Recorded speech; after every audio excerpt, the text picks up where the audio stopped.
Dave, is that me? Nope, not yet. I didn't think so.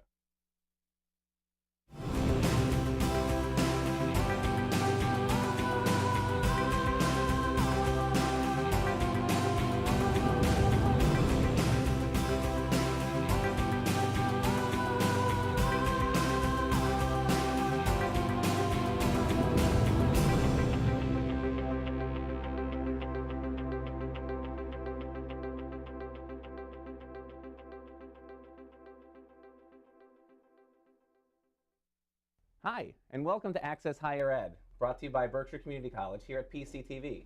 My name is Jonah Sykes, substituting in for Christina Wynn. I am the Manager of Marketing and Communications at Berkshire Community College, and welcome to our culinary show. With me today is Audrey Sussman. She is a culinary instructor with BCC. With her as well is Carl Maya. He is the chair of our hospitality program, including culinary. And with us, we have 3 students who are going to be baking biscuits with us. So I'm going to turn it over to Audrey to introduce our students. Thanks, Jonah. Our students today are in our garde manger class, and they are studying the cold food section right now. Several of them have taken baking last fall, so they want to refresh those skills and share what they've learned with you. My name is Keisha Kennedy, and I'm in the Culinary Arts program. Jonathan Dewar, and I'm in the Culinary Arts program as well. Also Signan, and I'm also in the Culinary Arts program. I couldn't tell by the jackets, so that's great. So we're going to make some buttermilk biscuits today, and we're going to start by, we combined our dry ingredients. We have some all-purpose flour. We weigh ingredients, so we have 1.5 pounds of all-purpose flour. At home, if you don't have a scale, you would probably come close with about 5 3/4 cups of flour. We added a 1/4 cup of sugar, about 3 tablespoons of baking powder, and a tablespoon of kosher salt.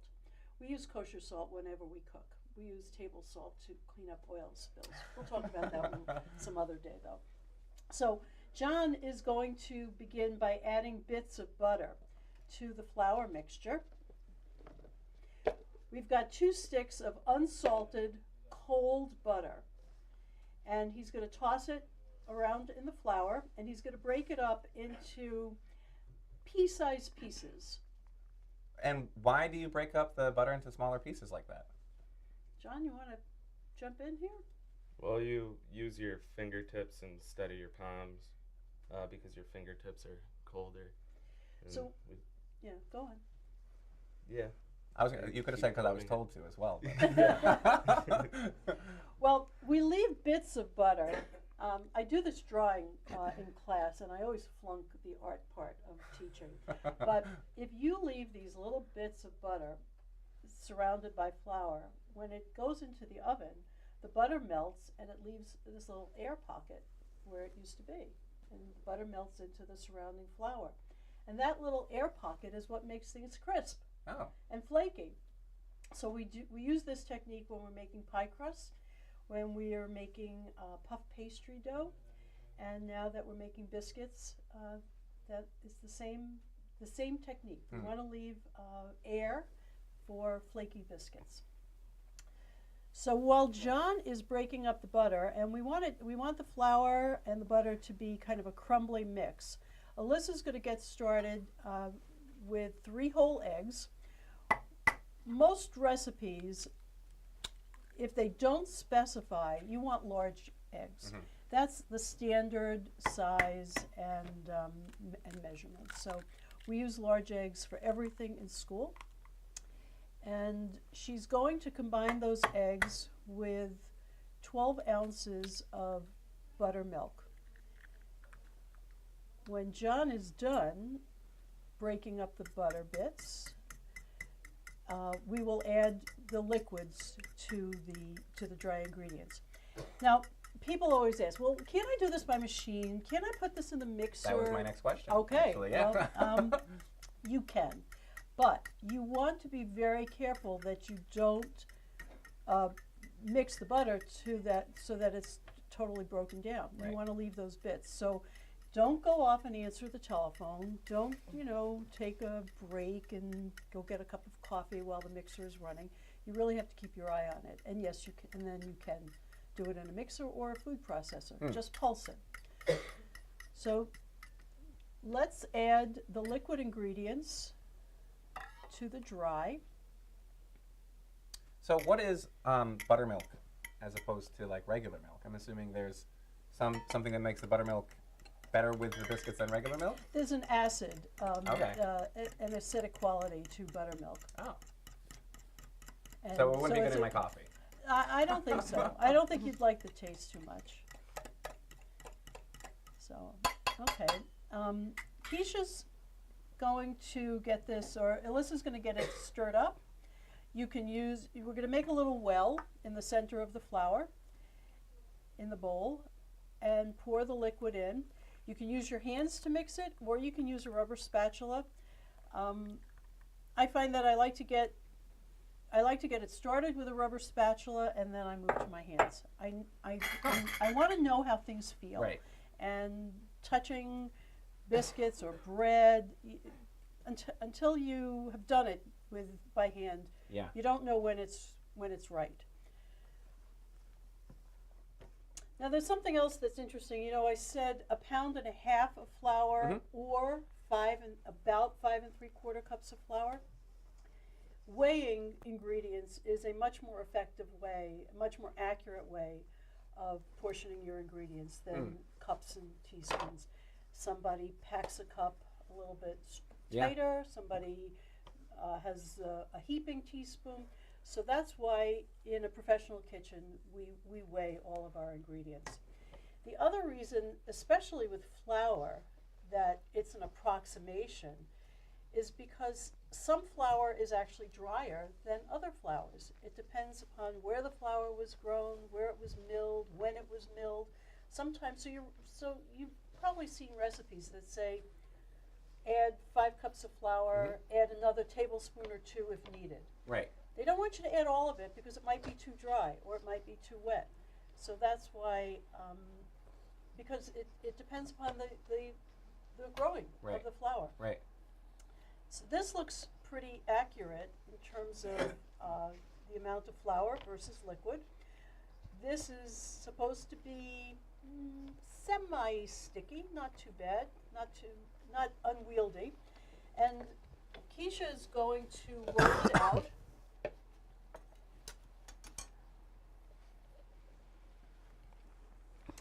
She's going to flour the surface of her workspace.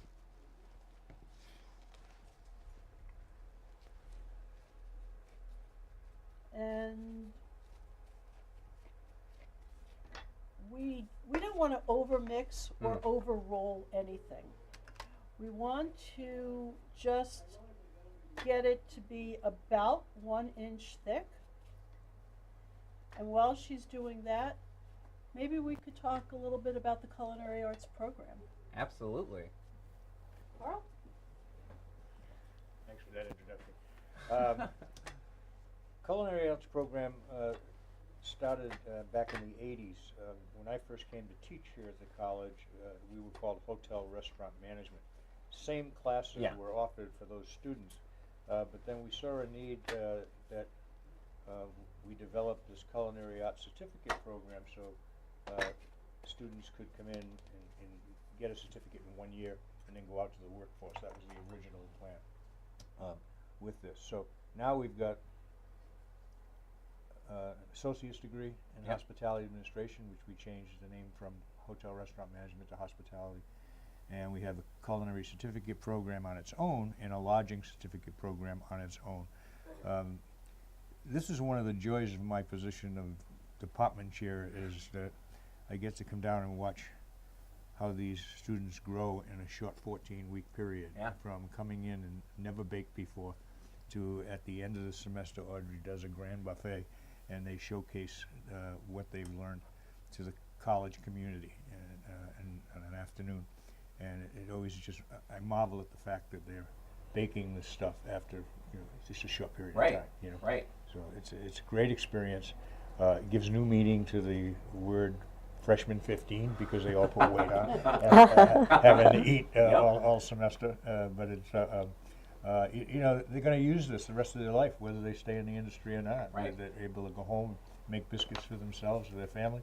So it's a great experience for them. So again, I always applaud Audrey for what a marvelous job she does, because she takes them from never doing this to putting out a perfect product. So. Thank you. You have a series of culinary dinners coming up soon, if I'm not mistaken. Yes, we do. We have a very popular dinner series, so much so they start calling in December to find out when they're starting. I've gotten some calls too. Yeah, I just heard about that this morning. Again, everybody's calling. So we're trying a new system this year. We're asking people to make their reservations online and to prepay with a credit card. So we're a little bit behind schedule. Hopefully we'll have that all working by, knock on wood, tomorrow. I can add that on our website, the list of dinners and the dates are available online. The Right. registration link is not up yet. We're working on that today as we speak. But by the time this airs, I'm sure it'll be more. I'm sure it'll be online. Please go to our website. You'll find all the information. Yeah, probably by the time this airs, we'll be sold out. Actually, that's true too. We probably will be sold out, so it's a nice plug, but you probably can't get in. So. No, but that has been a wonderful series as well. And we have a lot of patrons that have been coming, many of them 20 plus years, Yeah. and have actually made friends with people that they now sit with at the dinners. So they can't, you know, it's a very, very popular series, and it's been well received by the public, and we want to thank them for, as I always say, for coming to my classroom. Right. You know, and so it's great. So this looks great. Keisha, you did a great job. That was so fast. Well done. Thank you. Should I roll out the rest? What's that? I'm going to roll out the rest of it. Well, I'm waiting Second for the roll. finished product here. So there are a couple of things about biscuit making that, first of all, you can see how quickly this came absolutely. together. This is really not a big, long project. You can roll dough twice. Okay. That's what we like to use as a guideline. Cookie dough, pastry dough, pie crust dough, biscuit dough, scones, think twice. And the reason you don't want to go further than that is because each time you roll it, you're making the dough stronger and Yeah. stronger, and the end product is going to be really tough and chewy. Right. So we try and use the cutters and cut as close as possible so that there's the fewest amount of scraps. Mm-hmm. And I'm going to interrupt Keisha and Yes. stop her here. Would you get the knife, Yes. cut off your excess here, Okay. and let's show everybody that you could use all your scraps or have very, very few scraps if we just cut biscuits into squares. Which Oh, is I see. perfectly acceptable Okay. and very attractive. Okay.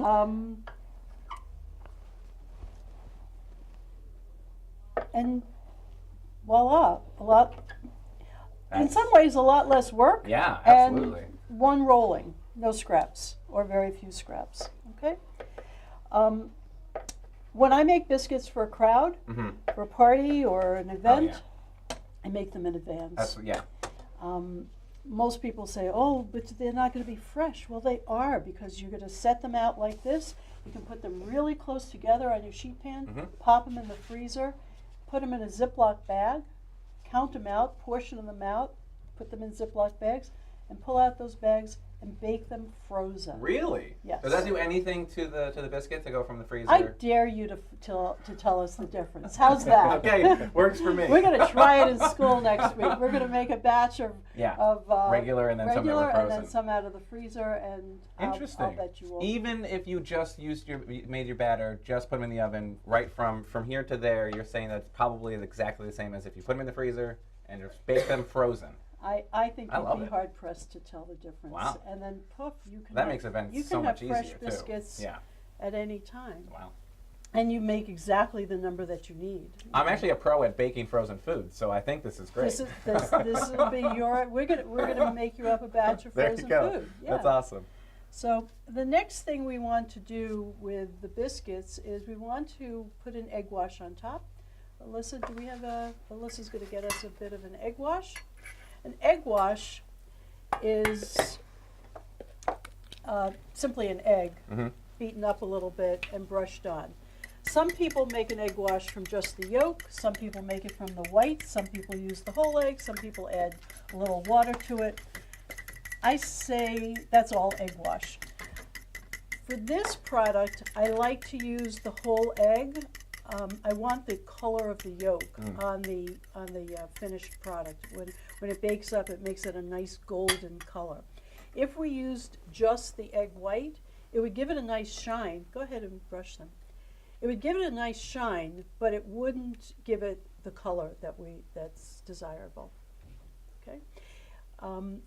Brushing on an egg wash also adds a very thin layer of preserving the freshness, because it forms a slight crust to it, so it will keep the product from drying out a little bit.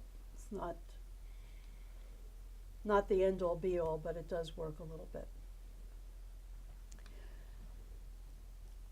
So we have some extra dough. We would not use this, or if I did, it would become my tasting Yeah. dough. You know. Just a little. Just a little. And really, if you cut them into squares, you would have no excess dough.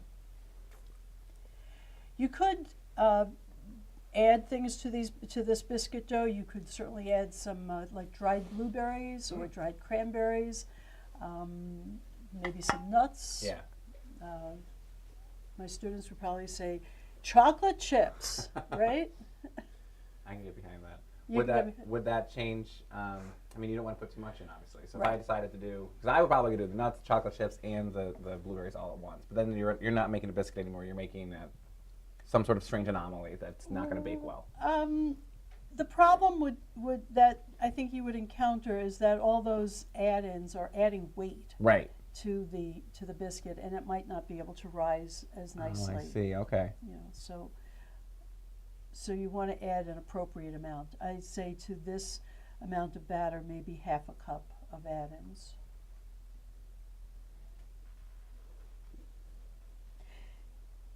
Anybody want to add anything to biscuit making? This is the first time John and Alyssa have not taken baking class yet, Oh. and they're doing pretty stellar doing job, very good. don't you think? John made these biscuits for the first time on Tuesday. Yep. And Alyssa's doing it today for the first time. Any comments, thoughts, questions? It's really easy. It's definitely something that you could do at home Yeah. pretty quick instead of just buying the pre-made mix at the store. Right. Yeah. So it's a lot better. It's nice to know exactly what's going into what you're eating also. Yeah, definitely. Do you think there will be, so just looking at them just from this angle, it looks like these ones, this was the first roll, and the square ones were from the second roll. They seem denser, the second ones. Do you think that's going to change the way that the biscuit's going to taste? It might, ever Yeah. so slightly, yeah. And that's why we stop at 2 rolls. Yeah, which makes sense. You can see it. So. Yeah. Yeah. So we're going to get these in the oven, and we prepared. This is my favorite part of cooking shows, when you don't have to actually wait for it to bake. It's my favorite. And voila. This is the magic of television. This is the magic of television. Let's see what it looks like. Let's see what they look like. Well, we have a little Ooh, less. we have fewer though. Something happened within the oven. I guess the oven was hungry. So, a couple of things here. First of all, you can see the great golden color. We really liked that part. And you can see how they really rose up and got nice and puffy. They'll split open naturally. And it's a great place to put a little extra butter. Yeah. Maybe a little jam. We made these in school one day, and somebody came in and said, "Oh, biscuits and gravy, Yes. sausage and gravy." Yes, oh, that's, So I had to get the recipe for that and discuss when we could have that, right? So these are cut from the same size that we did in our first rollout. That's the same size. These were a little thicker. I was going to Yeah. say, because I would imagine from what we put in, when it baked, it probably some of them might stick together. Maybe because of the proximity, if they're going to rise this high. They're going to rise. They're Yeah. not going to spread. Oh, okay. They're just going to Yeah, go up. They're going to okay. go up. Okay. Up, not out. Yeah. Don't you wish you could eat everything and just go up and not out? Absolutely. Yeah. Although I'm pretty tall already, I think I'm Yes. good. But yeah. You can use these biscuits for strawberry shortcake. Oh, that's my favorite. Oh my Okay. God. And in June, in the Berkshires, is strawberry season. Yep. Fresh strawberries. Be We head over wonderful. to, there's a place in Steventown where we pick our own. It's fantastic. Yeah. It's back-breaking work, but Yes. it's fantastic. So, yeah, Okay, we're ready to make strawberry shortcake? Yeah. that's next. All right. Not on this show. Okay, great. So, what else can we, should we serve these up a little bit? That would be fantastic, I think. Okay, I'm going to get some plates. Have you guys had these biscuits before? Have you tasted them Yes, from? we have. Yeah, you have? Yeah. Okay, who's got their gloves on? I Keisha do. still has gloves on. Please serve those for us. When we're preparing food, the rule about gloves is if the food is going from your hands to somebody's mouth, you wear food service gloves. If the food is going from your hands to the oven or the cooktop and it's going to be cooked thoroughly, you do not need to wear gloves. Oh, okay. I think That makes sense. Yeah. that's an official rule. I hope so, but it's the rule that we follow in class. Oh, they smell so good. So, There you go. One for you. Thank you. You're welcome. Ooh, they're still, they're warm because we had them in the oven, and the oven was on. That's great. So split them open. You Yeah. see, great place for more butter. A absolutely. little jam. What's your favorite jam? Definitely strawberry. Now we should be doing jam in our garde manger class. We should be making jam because we talk about preserving food in garde manger, and what's a better way to preserve fruit than making jam? Absolutely. This is delicious. Thank I you. didn't think I liked biscuits. Not without gravy, but it's good without the gravy. Okay. Who else wants to add something? Very good. Carl? Well, I'm going to try one. Oh, good. Yeah. All right. Thank you. They look great. Thank you. Nice job, guys. Thank you. And just FYI, you can take this class, Noah, in the fall. In the fall, you guys are offering this class? I was going to ask about that. So, do you have to be a matriculated student, or can I just pop in for some credits from upstairs and learn how to bake? That was something we could do? Really? Fascinating. That's actually really something we should try to market better. So, Yeah, cool. we'd welcome you. That'd be great. Is it just like a general market, a culinary 101, or is that you have different classes you guys teach? This is called, the baking class is Culinary 104. Oh, 104, okay. And All right. The 101 and 102 are the classes that we prepare the students to learn how to cook. 101 concentrates on equipment identification Makes sense. and basic, what they call the mother sauces. And then Culinary 102 works on that to show what you can prepare from the mother sauces to making soups and things like that and other sauces Oh, great. in 102. Right. And then they work on a project which becomes Culinary 103, which is the dinner series you mentioned earlier. Yes. Okay, cool. And we use our own cooking kitchen that we have. I'm choking on some Yes. biscuit, which is not the fault of the chefs. It's the fault of me not having had enough coffee. With that, then, because we have a cooking kitchen which is in the SBA near the cafeteria, so you would do most of your classes in the kitchen. So it's not like a sit down at a desk and learn how to bake on paper. It's hands on. No, they have homework assignments Right. where they do the paperwork for it as they design a menu. I see. And Okay. have to do those things for the requirements of all three classes. Right. So they do that mostly at home, and then, but the actual prep work is done in the kitchen, in the food lab. What do most folks who are go through your courses once they've gotten their certificate or their degree?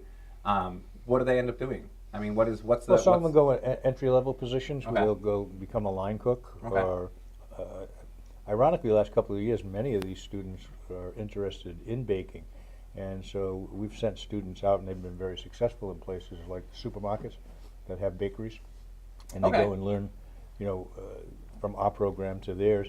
We've got a number of students that have gotten full-time employment working in Big Y, Price Chopper, and Stop and Shop Wow. from the program. So, yeah, there is a career path for that, and so I'm pleased.